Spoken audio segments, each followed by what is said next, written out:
1950년 6월 25일 북한의 남침을 시작으로 한국전쟁이 일어났고 1953년 7월 27일 정전협정을 통해 전쟁이 중단된 상태에서 우리나라는 오랜 시간 동안 분단 국가로 남게 되었습니다.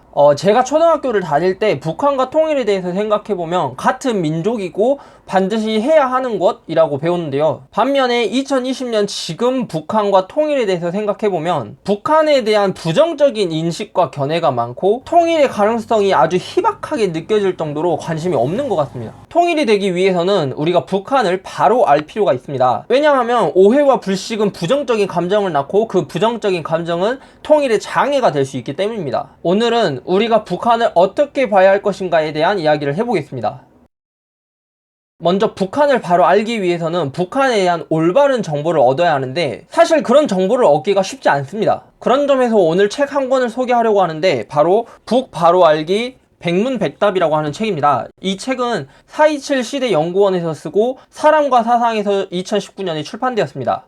2018년 4월 27일은 문재인 대통령과 김정은 위원장이 만나서 남북 정상회담을 열고 판문점 선언이 있었던 역사적인 날인데 4.27 시대 연구원은 한반도의 평화와 자주통일을 위한 사상, 이론, 정책을 연구하는 사람들의 모임입니다. 이 책의 서문에서 4.27 시대 연구원의 한충목 씨는 4.27 판문점 선언은 새 시대를 알리는 신호탄입니다 라고 하면서 이 책의 목적은 북을 미화, 찬양하는 것이 아니라 있는 그대로의 북을 보려는 시도입니다. 허물어지기 시작한 거대한 정벽의 틈 사이로 새로운 시각과 진실의 실마리들을 제공하겠습니다 라고 이야기하고 있습니다. 그렇다면 책의 내용도 서문처럼 실제로 잘 쓰여 있을까요? 목차를 보면 북한을 크게 여러 분야로 나누어 그를 전개하고 있습니다. 교육, 의료, 종교, 가정과 노동을 포함한 인민들의 생활상도 알 수 있고 정치, 사상, 경제, 과학, 군사 등 북한의 체제도 알 수 있습니다. 목차까지만 봐도 지은이가 얼마나 많이 연구하고 노력을 기울였는지 알 수 있는 것 같습니다. 책을 좀 더 자세히 살펴보겠습니다. 먼저 이 책의 첫 번째 특징은 내용이 정말 구체적이고 자세하다는 것입니다. 이 특징은 생활상을 다룬 부분에서 더 많이 나타납니다. 가정에 있어 사회생활의 기초가 되는 인민반이라는 행정 조직이 있고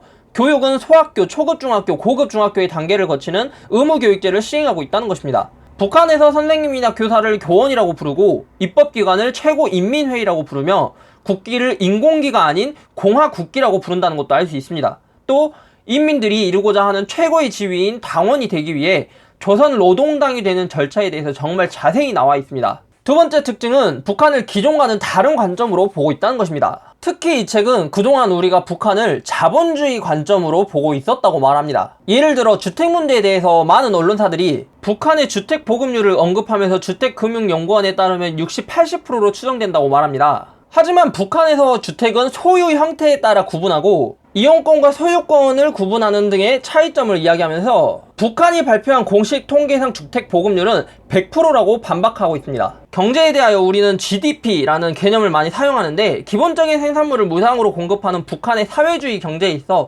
GDP의 산출 방법이 과연 적절한 것인지 지적하고 있습니다. 또한 1996년부터 유엔 산하의 식량농업기구와 세계식량계획에서 북당국과 함께 진행한 식량 생산량 통계 조사 결과가 객관적인 지표로 인정받고 있지만 조사 대상과 범위에 대한 한계를 갖고 있다고 지적했습니다. 생각해보면 그동안 우리는 북한을 정치나 경제 측면에서 이해하려는 시도는 많이 있었지만 사회와 문화의 측면에서 이해하려는 시도는 적었던 것 같다고 느꼈습니다. 앞에서는 책을 소개하면서 두 가지 특징을 이야기했습니다. 하지만 이 책은 북한에 대한 방대한 양의 정보를 제공하면서 동시에 적지 않은 문제를 안고 있습니다. 첫 번째로 4.27 시대 연구원이라는 조직에 대한 의문입니다. 책에 담겨있는 내용의 신빙성을 얻기 위해서는 그 책을 쓴 지은이를 이해하는 것도 중요합니다. 하지만 이 단체를 검색했을 때 소개하고 있는 홈페이지가 없었습니다. 그리고 이 책의 표지 날개에 적혀있는 공동 저자들의 이력을 살펴보면 민주노동당과 전교조에서 활동하신 분들도 있고 어린이 의약품 지원본부, 금속노조, 민주노동자 전국회의, 기타 박물관장이나 시민기자를 지낸 사람들도 보입니다. 이러한 이력을 봤을 때 저자들의 전문성도 조금 의심이 됩니다. 두 번째는 평양 중심의 북한 소개입니다. 특히 사진에 대한 의문을 지울 수가 없습니다. 이 책의 서두인 18쪽부터 25쪽까지 북한의 모습을 보여주는데 려명거리나 릉라, 인민유원지 등 모두 평양에 있습니다. 또 내용을 보충하기 위해 책 중간중간에 들어가 있는 사진도 보면 대부분 평양의 모습을 보여주고 있습니다. 그리고 사진 속의 사람들이 대부분 카메라를 향하여 서 있고 뒤돌아 서 있는 사람들이 없는 것으로 보았을 때 굉장히 부자연스럽고 의식하고 있다는 느낌을 받습니다. 마치 보여주기 위해서 찍힌 것처럼요.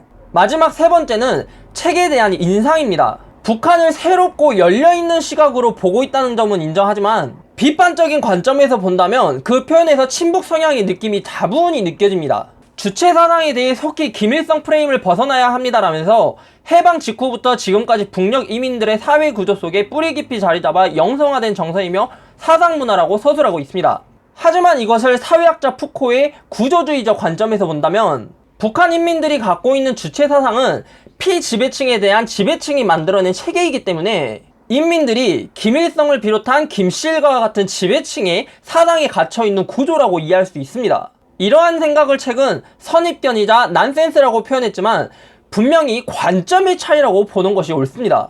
또 무상과 의무교육제, 무상주치의제 등을 언급하면서 우리나라의 유상교육과 비교를 한다거나 우리나라 사람들이 부러워한다는 식으로 표현하고 있습니다. 이러한 표현을 통해 저자의 의도를 다분히 느낄 수 있었습니다. 북한을 어떻게 바라볼 것인가? 이 북한을 바라보는 시각은 바로 이 책 한 권을 통해서도 많은 생각을 할 수 있습니다. 그동안 우리는 자본주의의 관점에서 북한을 보고 이해했습니다. 그런 점에서 이 책은 분명히 새롭고 색다른 시각에서 보고 있습니다. 하지만 그런 시각에서 본 것들은 단지 우리에게 없었거나 우리와 비교했을 때 좋은 것으로 비춰지는 것들이었습니다.